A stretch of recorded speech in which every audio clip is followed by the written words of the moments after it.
Hello, it's garlic planting time. This is one of the best days of the fall. It just is so exciting to be planting something in the ground knowing that it's going to be one of the first things that pop up in the spring. So as soon as the garlic starts popping up, you know you've made it through the winter and you know that spring is on the horizon. Garlic is something that does need a cold period of time. So you usually want to plant it roughly about 2 weeks before your first frost date. Now our official first frost date in Chicago is about 2 or 3 days from now. So I'm a little late planting my garlic. However, as long as your ground is not frozen, it's fine. I looked actually in our forecast, and for the next 10 days, we don't seem to be having any sort of a frost or a freeze or anything like that. So even though I'm about a week late planting this, it should still be fine. So there's two types of garlic. There's a hardneck variety and a softneck variety. And the hardneck variety is a little bit hardier, and it produces what's called a garlic scape. So that's kind of the flower that comes up and it will curl around. Those are edible and they're delicious. So I always plant hardneck garlic pretty much so that I can harvest the garlic scapes. So that's an additional plus for me. So let me take you on over and I'll show you the garlic, and then I'll show you how I get it planted and how I get it ready for spring. If you've never planted garlic before, you are going to want to read your seed card, okay? This is going to have all of your information. It's going to tell you when to plant it, where to plant it, how to plant it, when to harvest it, okay? This is going to be your holy grail. Do not get rid of this, okay? So on this variety that I have, it says to separate the cloves from the bulb and plant pointed end up. 6 inches apart in rows, with rows that are 12 inches apart, okay? So that spacing is going to be really important. That's what you're going to want to pay attention to. Now, I'm a little bit of a rebel gardener, and I kind of feel like the spacing on these packets is sometimes a little bit aggressive, shall we say. Now, that's not to say you should ignore it completely, okay? If it says to plant things 6 inches apart, you don't want them, this close. That's not going to work. But, I mean, if it's, I don't know, 5 inches, it's like going to be fine. If there's like some space at the end of your bed and you want to try to squeeze another garlic in there and it has to be 5 inches or 4 inches, like, it's going to be fine. Don't tell anybody, okay? And again, you don't have to come out here with a ruler and make sure that everything is 6 inches apart. You just want to make sure that they're not, stuffed in there, 1 or 2 inches apart. So, don't stress about it. Gardening should be stress-free and it should be fun. So don't get so hung up on the numbers there. So you have your garlic clove. And get this guy. This is obviously the pointed side. This is the root end. So you're going to plant this like this and push this into the soil, okay? Every single one of these turns into one of these, okay? So you're planting this, you're not planting the bulb, okay? You want to separate the cloves into individual cloves and plant one of these for each bulb that you want to harvest. Okay, so I'm here down in my garden bed, ready to get my garlic planted. And roughly about from the bottom of my palm to the tip of my finger is about 6 inches. It's a little bit longer than that, but I usually use my hand as a rough guide. So what I'm going to do is put my hand at the edge of my bed here, and we've got 6 inches hits right about here, and then I'm going to go here this way, 6 inches out, and so I'm going to start my first clove right about here. Now again, don't have to be super precise about it, just get like a rough estimation of about 6 inches. So now I'm going to lay my hand down, my next clove will go here, and I'm just going to leave it up like that. Now I want to leave them up in the soil like that so that I know where they are, and then once I get everything in the rows, I'll go ahead and come in and push them in. Okay, so I've got my first row planted here. My second row I offset, so instead of lining it up and putting my second clove here, I offset it. And the reason why is because there's supposed to be 12 inches between each row, okay? So here I have 12 inches between this row, I have 12 inches between this row, and then I'll have 12 inches between this row. But in between the individual cloves, if you remember, they're supposed to be 6 inches. So there's 6 inches from here to here, from here to here, here to here, here to here, here to here, here to here, but in between here to here, now you have 12-inch rows.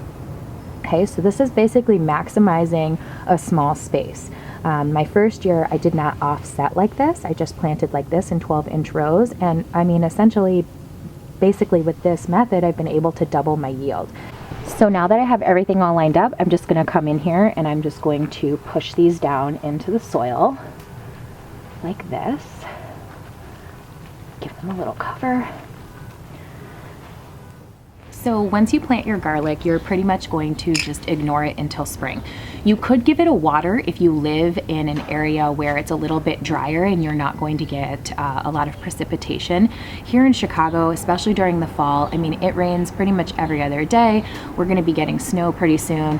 And as I was planting it, I was noticing that my soil was already pretty wet from previous rains that we had. So I'm not even gonna give it a water. I'm just gonna leave it. And like I said, I'm gonna come back in the spring and check out the harvest. Okay, so while I was back here, I had a thought. I love green garlic, and I had never heard about green garlic until I started working at the farmer's market.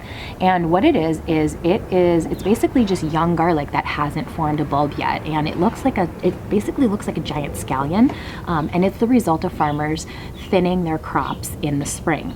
So I thought, you know, I don't usually thin my crops because I have a small space back here and I plant the way that I plant, but I was like, why don't I plant some cloves specifically for the purpose of harvesting as green garlic? And I don't know why I never thought about this before, but I'm glad I thought about it this year. So in the first bed over there, I've got 36 cloves planted with the intention of harvesting those as full bulbs.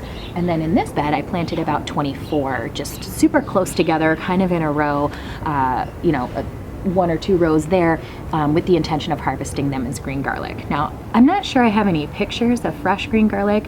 If I do, I can pop them up here, but I can show you my frozen green garlic that I have right now in my freezer. And it is wonderful in stir fries, it's wonderful in soups, it's a really nice aromatic. It has a very mild garlic flavor. You can pickle it. And if you're not one that likes a strong, intense garlic flavor, but you like that sort of flavor, green garlic might be a really good solution for you.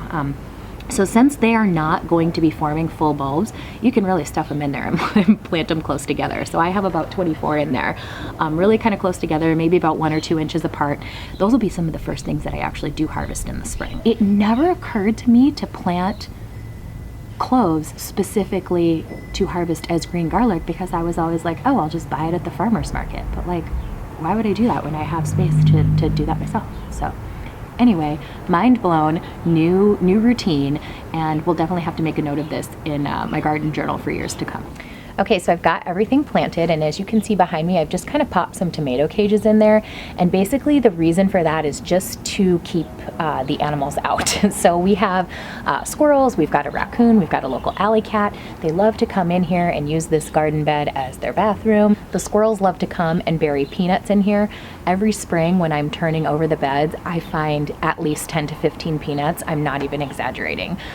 So basically this is just meant to keep them out. So if they are trying to bury their peanuts or use this as their bathroom, they're not inadvertently digging up my garlic, which is what happened last year, which is why I had such a small harvest. You could cover this area with something like chicken wire if you had it.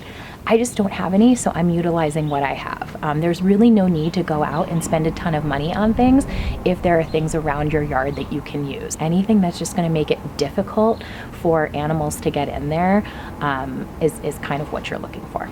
Oh my gosh, so I literally just said that the squirrels like to plant peanuts in the garden, and I turn around and look what I see in there. Can you see that? There's a freaking peanut.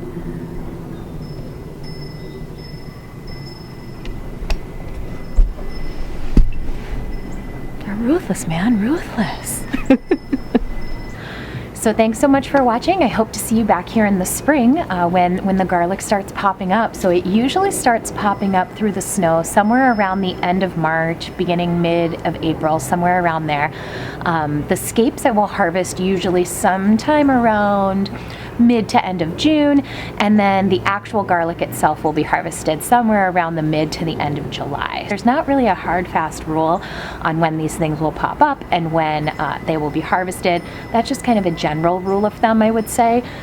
You know, there's a lot of factors that are going to depend on it, weather and lighting conditions, and you know, whether the raccoons scale the fence and dig it all up or not, but in general, that's sort of the general guideline for garlic. So I hope to see you back here in the spring, and thanks so much for watching.